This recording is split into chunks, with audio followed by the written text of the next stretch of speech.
Welcome to Behind the Muscle podcast.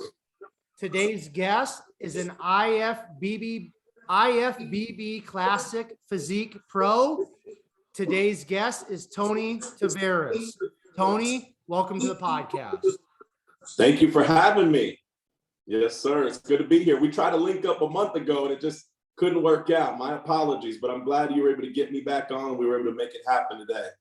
For sure, my man. It's awesome to have you on the podcast, dude. I'm excited to learn from you and just learn more about your backstory. So, Tony, who are a few of your favorite bodybuilders of all time?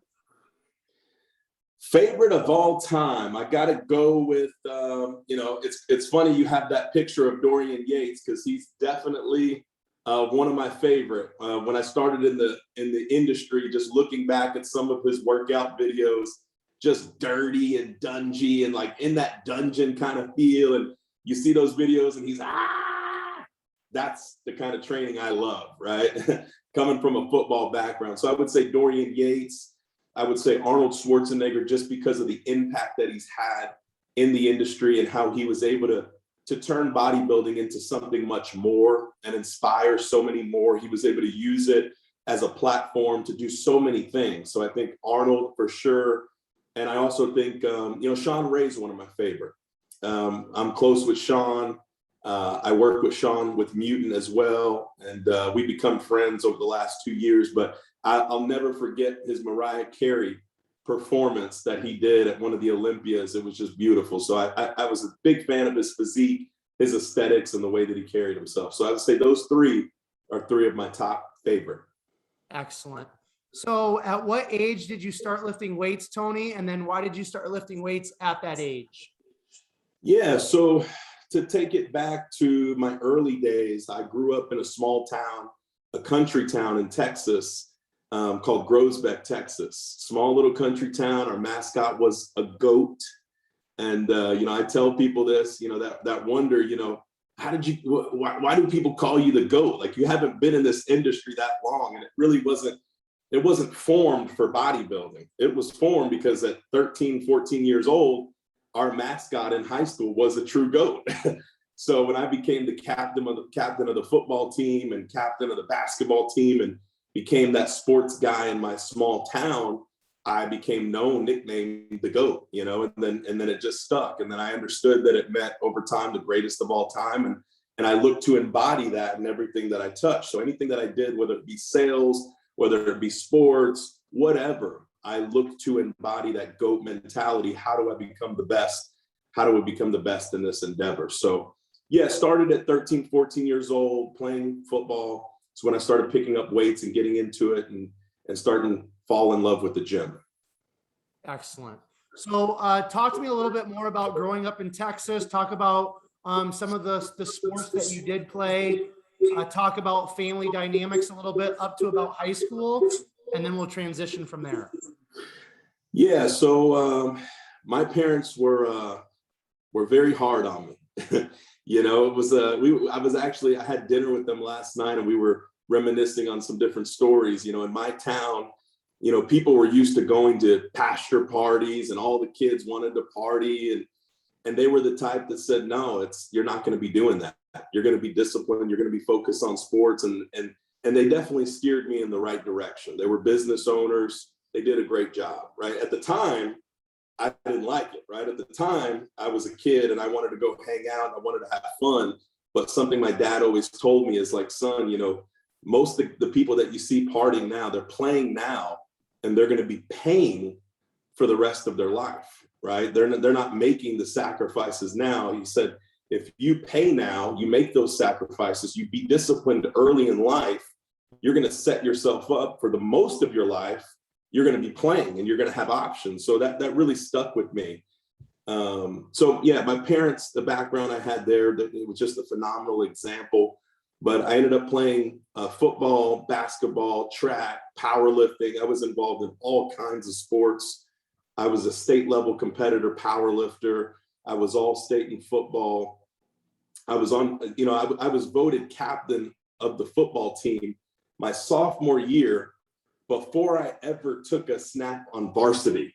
right? So the whole team voted me a captain, but I never even took a snap. And I think that was because of the work ethic in the gym. It started there. They saw that I was relentless. I was the first one there, last one to leave. I was just working very hard, and they rewarded me for that. So that's kind of where the discipline, the love, the camaraderie, the team mentality came about for me in those early days. Excellent. So talk to me a little bit about your studies. Was that something that your parents really encouraged you in as well? Yeah, that was huge. Like, it was like, you're not going to be allowed to play sports and fail in your grades, right? My dad always instilled, what's going to happen after football, right? And I would find out soon after in college that I would have to be prepared to pivot, right? So yeah, they were on me with the grades. They made sure I stayed disciplined.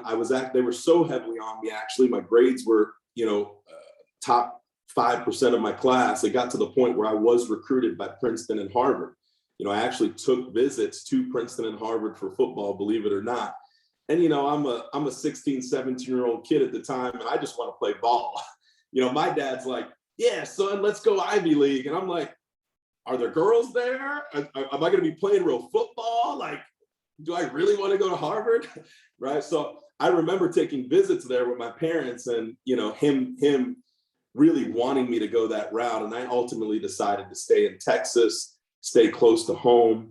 I actually had horrible injuries my senior year. I was walking into my senior year. I was an all-state linebacker. And I remember having a high ankle sprain about 6 games in. I was one of the top linebackers in the state, but I was in a 3A school. So it was a smaller school. You're not really up against the best competition. And that injury really set me back. So I wasn't able to finish out the season like I wanted to. I didn't get the offers because of that injury.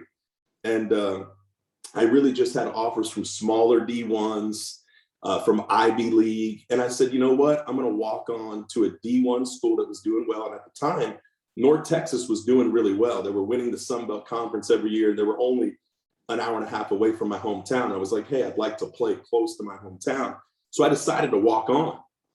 And that walk-on mentality, man, it'll do something for you, right? You're coming in as an 18-year-old kid, and you got all these other guys who were offered scholarships. And I'm this guy who had an injury. I was heavily touted. And all of a sudden now I don't have a scholarship and I have to prove myself. So it definitely did something in those early years in college, to be able to go in and be kind of the second choice, so to speak, and have to earn your way up the ranks in the coach's eyes. And I did that in the first 2 years in college. I became a superb athlete in the respect I was lifting with the defensive tackles. So I was a linebacker lifting with the nose tackles because the linebackers couldn't keep up with me. Got to the point where I was benching 550 pounds. I was running a 4.6. I was a physical specimen, and that was just due to work ethic. So I was a walk-on. I had to work hard to build myself up and gain favor. So going into my sophomore year, I was projected to start. I was projected to get a scholarship. Like, things were rolling in the right direction. And one of the games, it was a Navy game we had. One of the guys came from nowhere, cut me on a kickoff, blindsided me, cut me low, which was illegal on a kickoff. I flipped over, hip and pelvis came out of alignment, and my sciatic nerve got jacked up. So I was seeing a specialist there for about 3-4 months, and I was having sharp pains coming up my pelvis. And I was like, man, my body may be telling me it's truly time to walk away from this dream. And so I ended up sitting with the coaches and walking away from the game that I loved for, 15 years. That was all I ever wanted, was to go to the NFL. And crazy enough, my roommate, who I was very close with, we were recruited out of high school together. He was a linebacker. He ended up moving on and going and playing in the NFL for 8+ years. And his name was Craig Robertson, a good buddy of mine, played with the Saints, was a captain, played with the Browns. But I say that because I had to pivot. I had that injury, and it stuck with me. What my dad said was like, what's going to happen if something goes wrong, right? So it went wrong, and I had to change course. So before we talk about changing course, I want to take just one quick step backwards because I grew up in a very small town in Iowa, right? And Okay. small towns are a whole different ball game than a big city, right? There's just a different, especially like here in the Midwest, it's just different. It's hard to explain. Yeah. But the question that I have for you, Tony, is do a lot of people from your hometown stay there and kind of get stuck there? And if so, talk about the importance of you not taking that route. Yeah, that's a really good question because, man, we're now, 15, 20 years later from leaving it. That time flies. I'm like, damn, has it really been 18 years? And I look back and I look at Facebook now and I see people that I grew up with in the same spot, doing the same thing with the same people. And it's just, I'm mind blown that you can stay in the same spot forever and be so comfortable. So to that point, it's like, I think back about, senior year when you do those books that you get senior year and everyone's like, oh, this guy's going to become this. He's the comedian. He's the class clown. And he's going to be most likely to be a millionaire, right?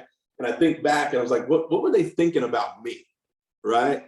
Did they really think I was going to take off and do what I've done and accomplish? And to that point, blazing the path that I blazed, leaving Groesbeck, Texas, going to the big city of Dallas, becoming something in the corporate world, has definitely inspired people from Groesbeck to say, man, look what this kid did.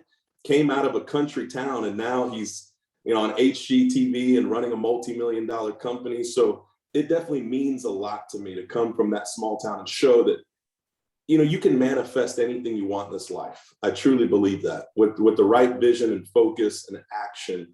And it feels good to have done it and made it out and have kids that are now being affected by my decision.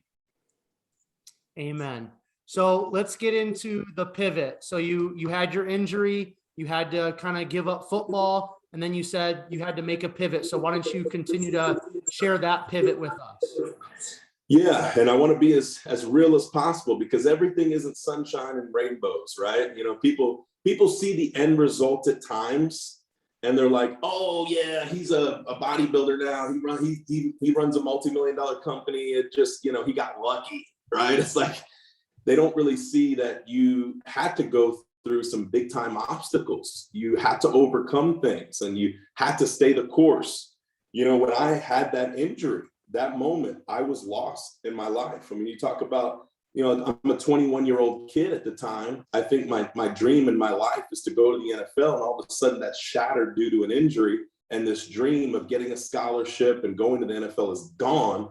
I was lost at the time at 21. I didn't have the same mentality I have now. So, I remember spiraling down, so to speak, not having that discipline because of football. It was like all I had then was partying.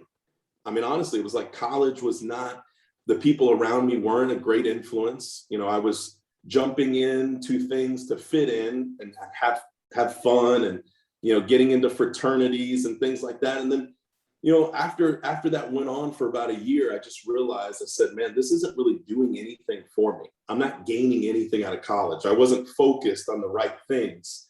And I'll never forget, and my mom will never forget, I was going down a spiral that was not good and involved with the wrong people. And I remember getting a letter from my mom. She wrote me a letter and she basically said, this is not how I raised my son to be. This was, 21, 22 years old. And that hit me, because the last thing I wanted to do was disappoint my parents who were, very, very, very good parents from a standpoint of showing me the path that I need to be on to be successful in life. So to disappoint them and go off that path and not make them proud killed me at the time. So that was when the light bulb switch went off for me. I had a year there where I was partying and with the wrong people. My mom wrote me that. And I was like, you know what? It's time to get your shit together.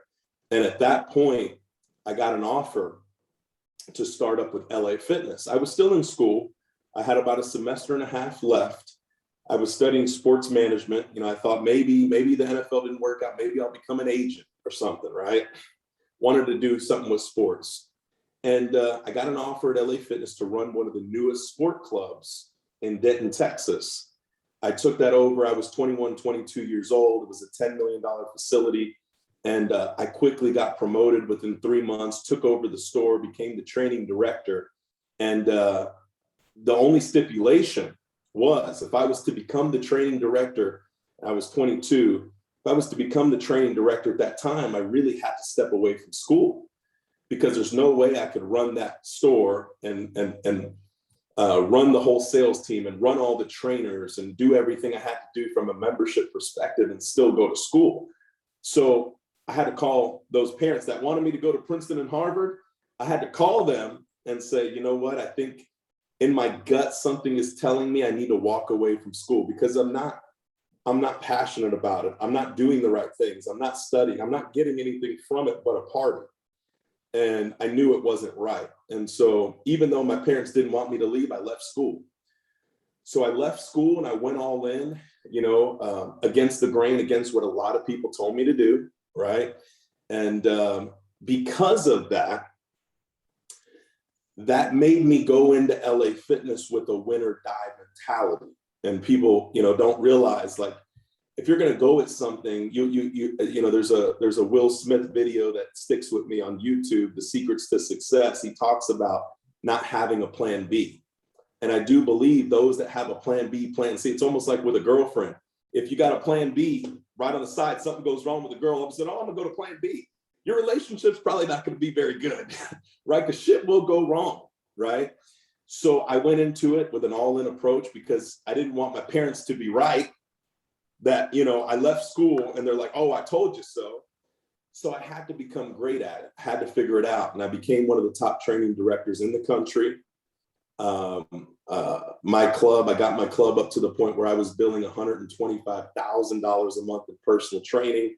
I had 18 trainers. I mean, it was a machine, right? And so I got promoted to VP at 24. I was the youngest vice president in LA Fitness at the time. And then I became a regional at 26. I was on the acquisition team. So I moved up the ranks there in LA Fitness for 8 years. I took it to the top. I became one of the top regional VPs in the country. I ended up running the entire West Coast of Florida. So I ran all the training facilities from Tampa all the way down to Naples. So, that's how bodybuilding definitely correlates with what I did. I mean, I was teaching, selling personal training at the highest level in the country, and helped, grow that company to multi-billion.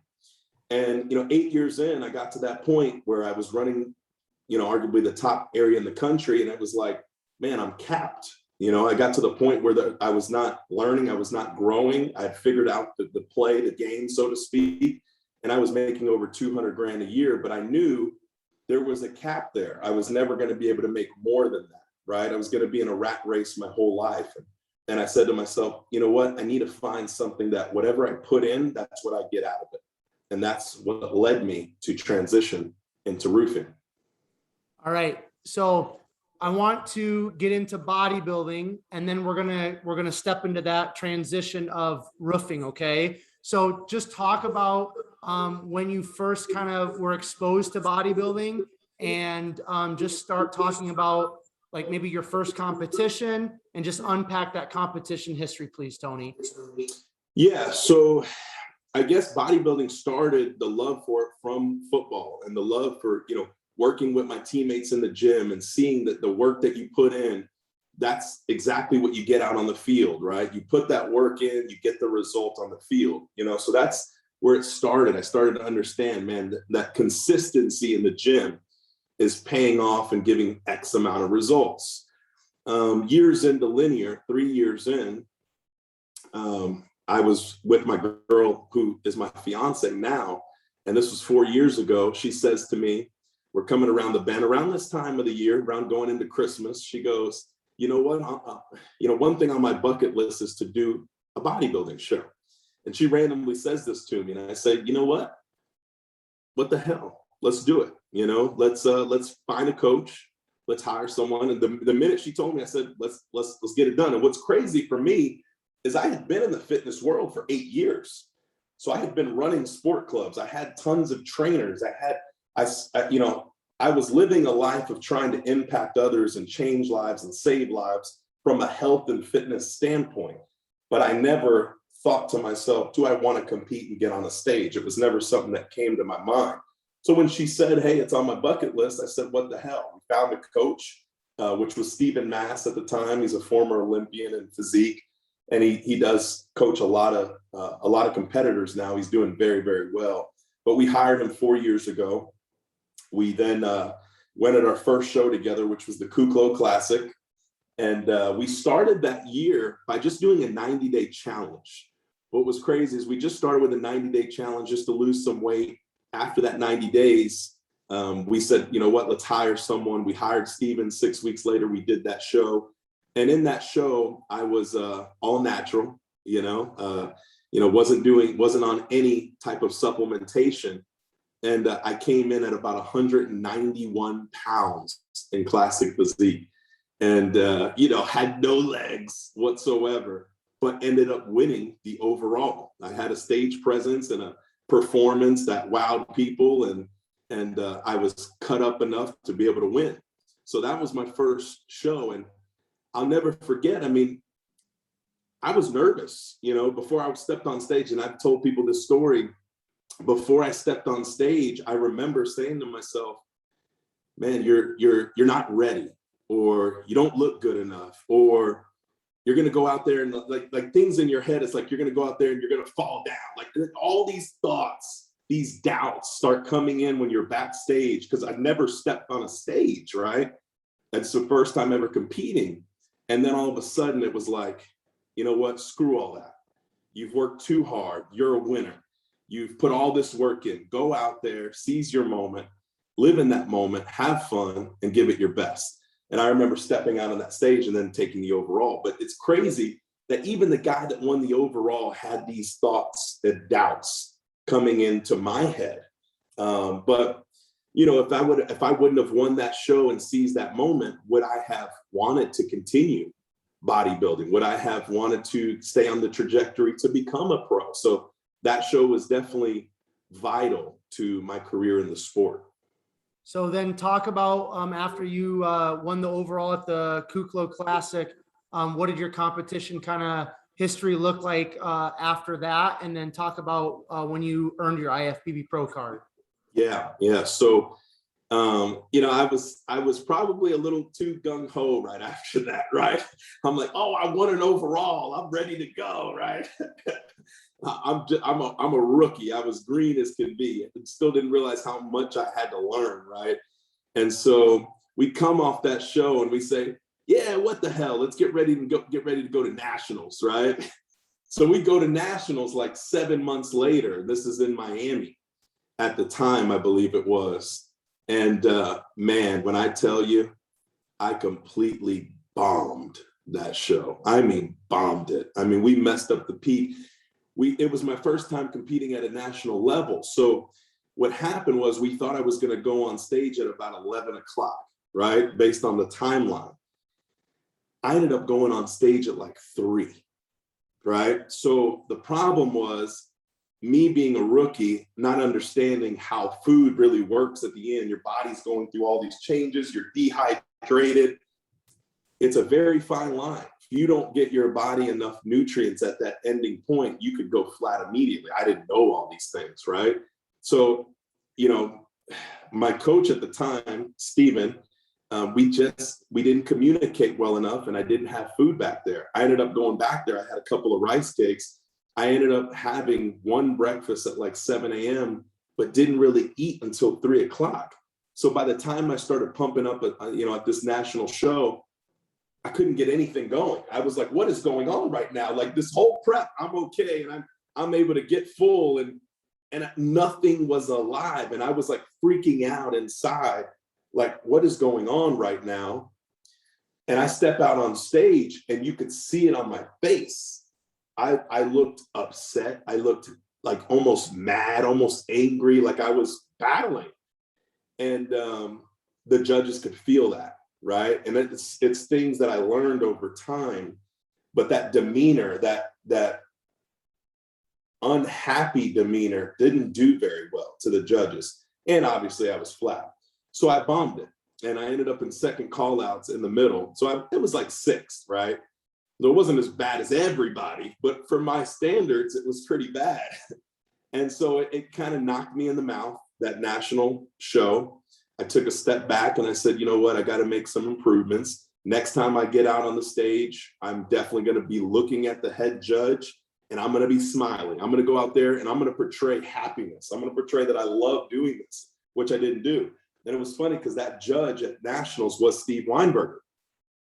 And I remember looking at Steve and having this angry look. And when I got off the stage, I went like this. I was like, yeah, almost like a head nod, like, yeah, I'm badass. And he's looking at me like, no, no, no, no, no. So I could tell I rubbed him the wrong way. So what we ended up doing after that show, we said, you know what? I have to tackle this head on. I got to take full responsibility. I messed up. I messed up these particular things. I need to hit this head on. We chose Steve Weinberger's show, Universe, and we said, we're going to go back right in front of Steve, and I'm going to redeem myself. It was the redemption prep, right? So this is my third show ever. We're getting ready for Universe. This is about a year after Kuklo, year and a half or so. And I go to Universe fully prepared, fully with the right game plan. We go into it saying, you know what, we're not going to be flat this time. We're going to do everything we can to eat. We had 2 days after weigh-in for that show to load up. And I walked on full as a house, like 8 pounds over my weigh-in cap, and won overall at Universe. So we won the overall at that national show to turn pro, which was one of the best moments of my life, period. I mean, I definitely cried like a baby when I got that. And what year was this then, Tony? That would have been 19. Okay, cool. So then talk to me about your pro debut. Yeah, pro debut wasn't too far after that. I mean, pro debut at that point, we ended up eyeing Savannah. So we ended up getting ready to go to Savannah, Georgia. And still a lot of improvements we had to make. We weren't fully there yet, you know.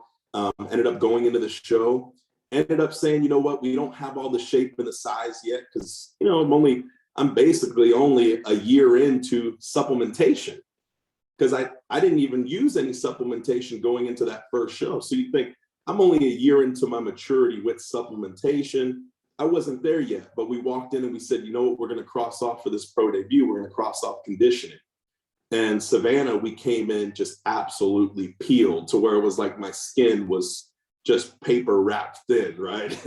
And we went up against Divine, who's a 3 to 4 time Olympian and who's placed very well. And we went toe to toe. I mean, I did not shy down. I did not back down. And I was more conditioned than Divine. I was peeled. And it could have went either way. We were standing there at the very end and we didn't know who was going to win. He was definitely fuller, had more shape, had more bubble. I was definitely more peeled, and the judges decided to reward that day. And afterwards, Divine and I became great friends, and we work out together at Destination here and there.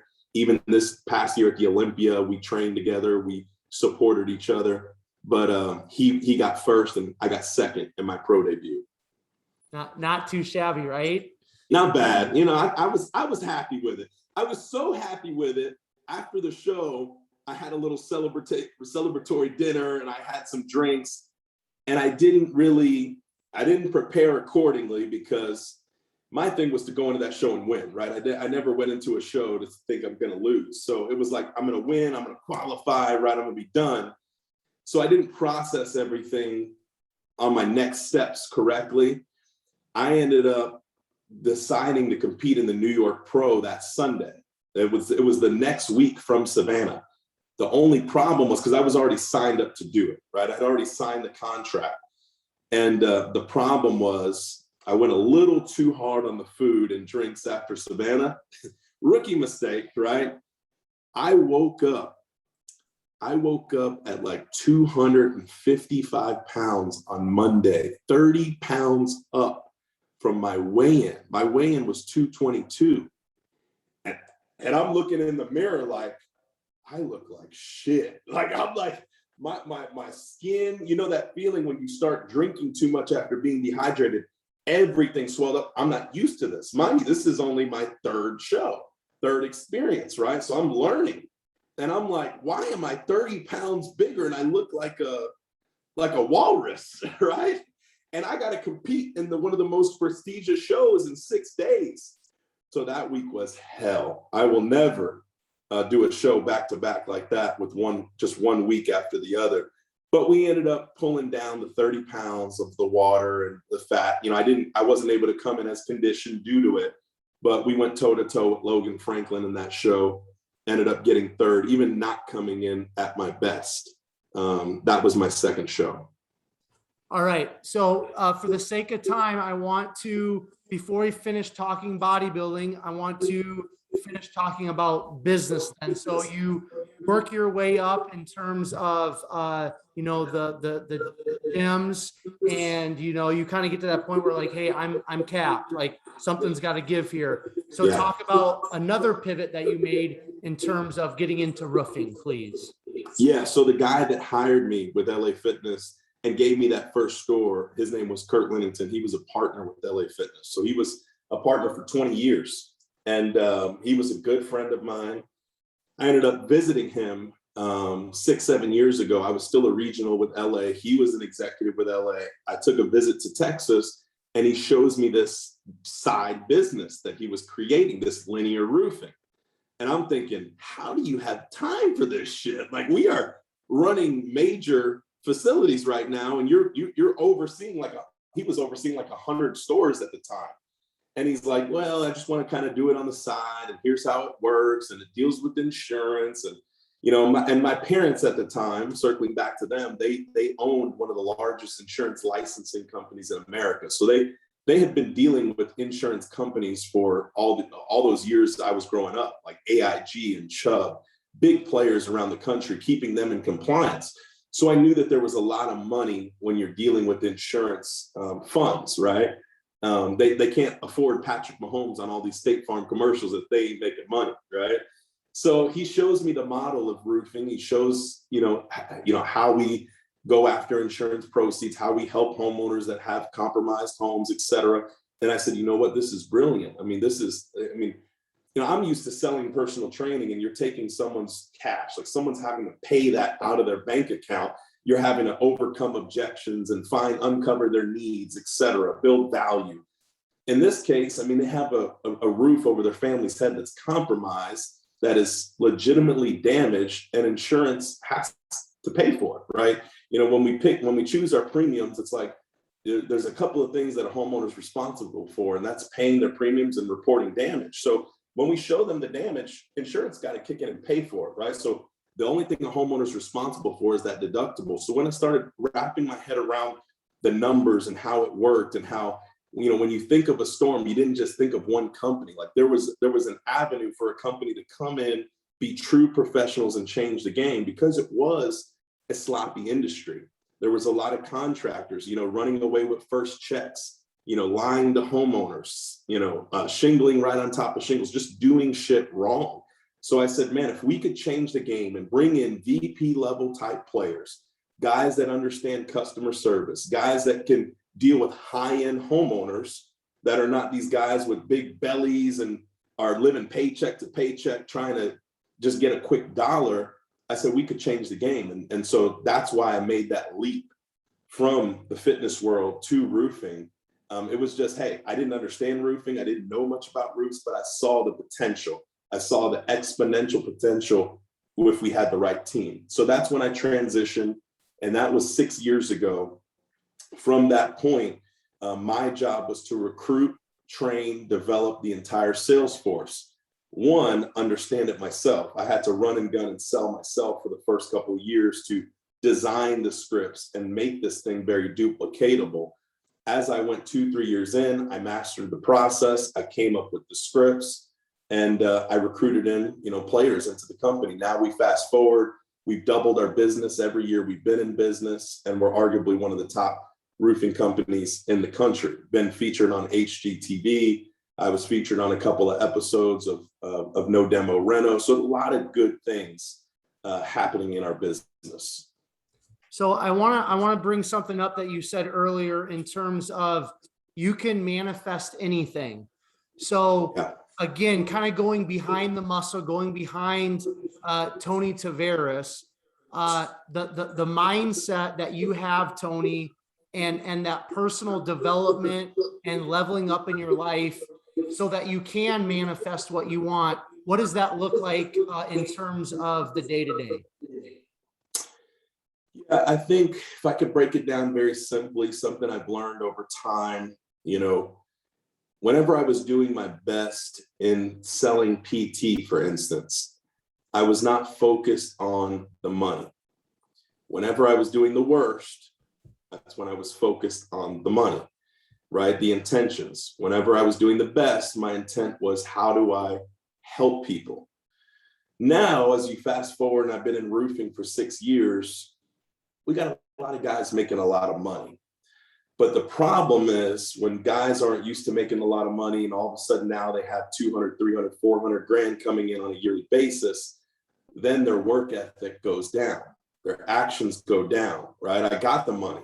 At first I had all this urgency because I wanted to create this life and get this financial freedom. Then when they have it, they slow down. I've seen that from so many people. So in order for me not to fall into that trap, what does it look like for me? And from a mental standpoint, it's let's not think about the money. Don't allow your money to dictate your actions on a daily basis, because then you're looking at your bank account, and if it's low, it's like, I got to move.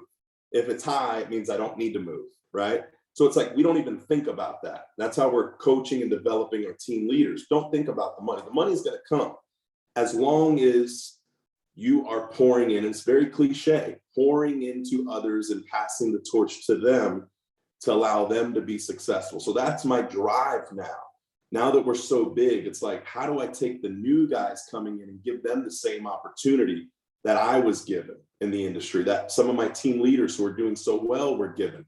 That's got to be my why now, is pouring into others, inspiring others, changing lives, because then it's about getting up every day and doing your best. It's about getting up every day and finding, where do I need to get better? Where are my gaps? So just like bodybuilding, how it correlates. After a show, you look at yourself and you say, well, I got to be honest, I have some gaps here, right? I need to improve on my legs. I need to improve on my arms. So I'm constantly looking at, where do I need to improve as a leader, rather than, oh, I got enough money, I don't need to improve, when you're thinking about the money. But it's all about, how do I improve to be a better leader to my people? And that's what I'm focused on. And that's what allows constant growth and constantly being uncomfortable. Because as you know, being comfortable does not permit growth. Absolutely. So business-wise, what is your personal vision or end goal for yourself personally? For myself personally, it looks like having the freedom and the options to do what you want to do, right? To be able to, when my daughter's 2.5 right now. So it's like going back to what my dad said, pay now, play later. If I pay now for the next 5 years, as hard as I possibly can pay, right? And that's pouring into as many people as I can, impacting the world as much as I can. That's going to set myself up to be financially to the point where I can now be involved in her sports. I can now go to her school. I can now, when she's 6, 7, 8, 9 years old, getting into that realm, I can really be involved. And that's what's important, is to be able to have the ability to make the decisions that you want, to do the things that you want to do, not that you have to do them to survive, right? So I think that's my goal as a father, as a leader of my household.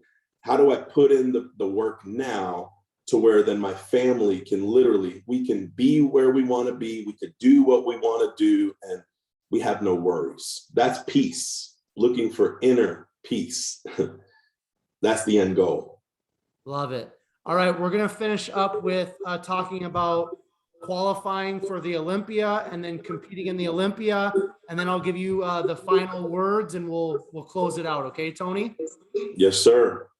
Yeah. So after after that New York Pro defeat, right? I lose my pro debut by a slot, barely missed the qualification, but it's good that I did because I wasn't ready, right? And then coming off the New York Pro, that kind of debacle, walking in over 30 pounds and having to just show up and get through it, learned a lot, and then I said, you know what, we're going to take our time. We're going to take 9 months from that New York Pro and we're going to improve. And that's what I have done. I do feel like my team and I, Steven, Ray, and I have done a good job in the off season, focusing on where do we need to improve. Like a lot of people get into their off season and it's like they're chilling. They're not really, it's like whenever prep starts, whenever they're 12 weeks out, that's when they start working. For me, it was off seasons when I'm working. I mean, I'm grinding, I'm working on these gaps. So we took, 6 months and just improve my legs, improve my arms, and tried to work on those imbalances. And then we showed up to the Dallas Europa this last summer. I believe it was in June, something like that. And I walked in with uber amounts of confidence. I felt really good. I mean, I got up to 280 something pounds in the off season. I packed on a lot of muscle. I filled in the gaps on my size. We walked into the Dallas Europa. We took first in that show, qualified for the Olympia. And that was my goal. At the start of this year, there was three goals in bodybuilding, quite simply.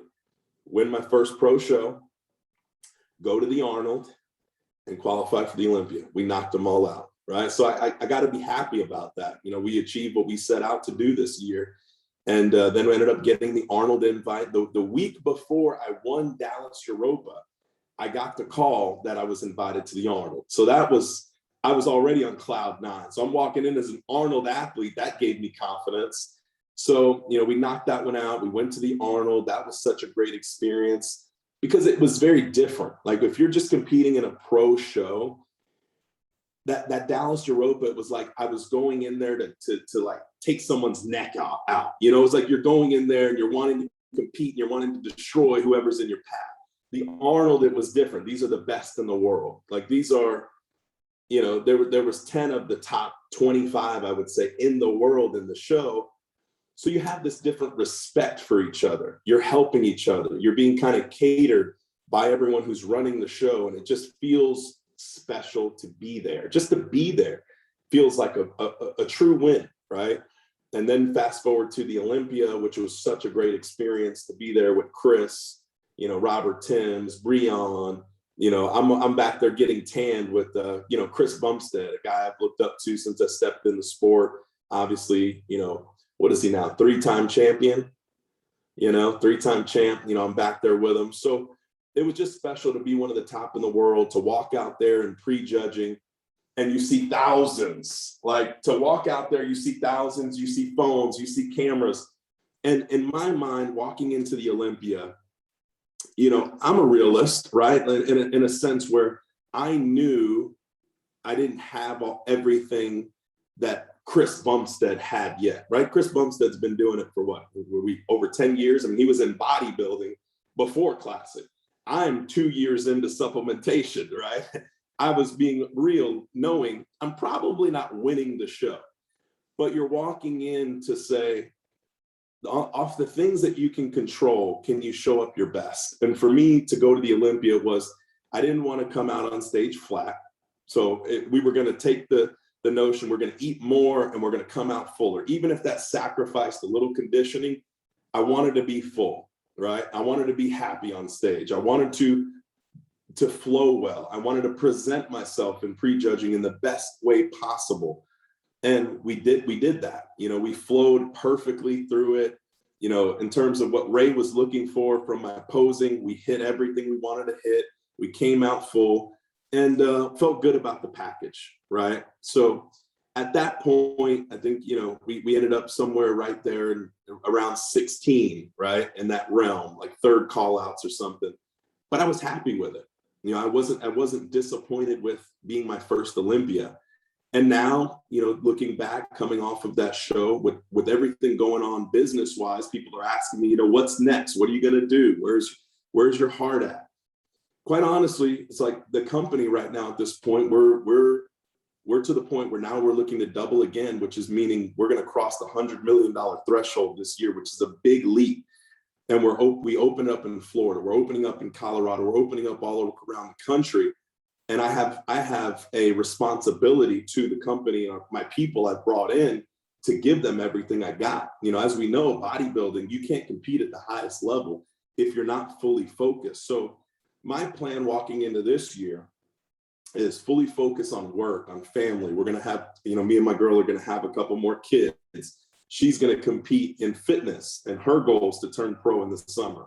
But after she competes, we're going to have more kids. I'm going to take my time. I'm going to lift this next year to just love lifting again, not to lift to have to work, not to go into the gym to do work, but just to enjoy it, almost like the days of football. Find that love just for getting in the gym and grinding it out with my boys, right? And then at the end of this next year, if in my heart it says, you know what, I have unfinished business, like I really want to do the Olympia again. It's got to be, because it doesn't pay me to do the Olympia, not like my business pays me. So then I'm putting all this focus into something that doesn't give me the financial return that another avenue gives me. So it really is a crossroads. I have to think, is it worth it? Is it something in my heart that I must do? And I don't have that answer, right? I don't even have that answer if it means that maybe I get to the end of the year and I say, you know what, I may never step on a stage again. Maybe, you know, I pivot, right? And my goal is to run my own show. And I've already made that known to the top and to many promoters that my goal, I'm a business guy. You know, my goal is going to be to give back and have a greater platform. So will I switch to think, okay, in 23, I'd rather just have my own show and create a platform and make it better for athletes, right? I have a lot of ideas to give back to athletes and make it better for them. Or do I step on stage one more time? That nobody, not even me, knows that at this point. I love it, man. So we're going to wrap it up here. We got about 3 minutes. I want to ask you, Tony, what is your best piece of business advice for those athletes who are competing in bodybuilding, classic, you know, that are presenting their bodies on a stage? And then if somebody wants to connect with you on social media, where can everybody find you after you answer that question, please? Well, my first thing would be, if you really want an avenue to do some great things, is call me. I got some slots, right? It's funny because, you know, I think about when you ask me that question, it's like, we got a lot of guys that are presenting their bodies, that are in the NPC, that are IFBB pros, that work with our company. And they do it very well because they're independent contractors. So I think the notion is, well, you know, how do I do bodybuilding and do work and do a 9 to 5? Well, it is difficult. It is difficult to do bodybuilding and have something that you are locked in all the time.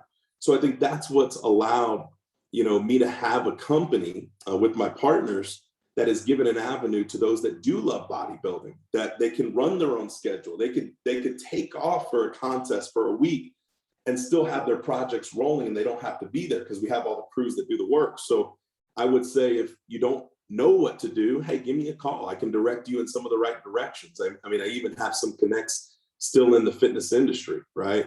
But I would say that don't fall into the trap in believing that you can't do both, because that's a bunch of hosh-posh, right? I was able to have a 2.5-year-old daughter, you know, blossom my relationship with my girl, grow a multi-million-dollar company, go win a pro show, go to the Arnold, go to the Olympia. So, you know, there's a lot out there that just do training and just do bodybuilding. But I do believe if you have the right discipline, and to your point about, you know, routine and daily habits, if you could create the right daily habits and rhythm and routine, and you're organized, you can do both, right? Because there was times where it was 5:30 in the morning, I'm doing training, and then I'm working through the day. And then in the evening, I'm training and I'm doing cardio. So I was sandwiching my day with what I had to do with bodybuilding. So I just say, don't fall into the trap of believing you can't do it. It all starts with the mental approach that you can do it first off. and then find something that you're passionate about and that can give you the return on your investment, right? In bodybuilding, we put an investment in the gym. Like, we are working hard, we're set a plan, we're training, all for a result, to grow muscle or grow shape, etc., or get more condition. So I feel the same, like, go do something that the return on your investment is exponential and you're not capped. That's my advice. Perfect. And then where can people find you on Instagram, please, Tony?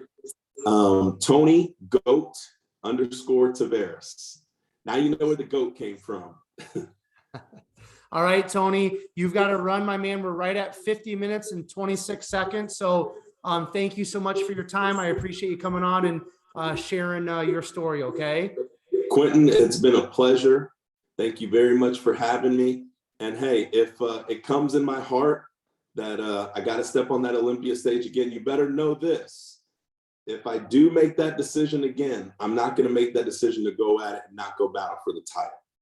Like, I don't want to do it again. I don't want to do it again if I don't feel that I can go after the title. So as long as I can make improvements, naturally, having fun in the gym, and then I can say, okay, I'm at a level where if I can take another leap, I can be one of the best in the world. That's where I would go back. But I won't do it if I can't do that. Excellent. All right. Those of you who are tuning into another episode of Behind the Muscle, I just want to say thank you so much. I appreciate you. If it wasn't for you, the podcast wouldn't exist. Quickly, Tony's got to run, so we're going to end this, but take this episode, share it on your Instagram stories, please.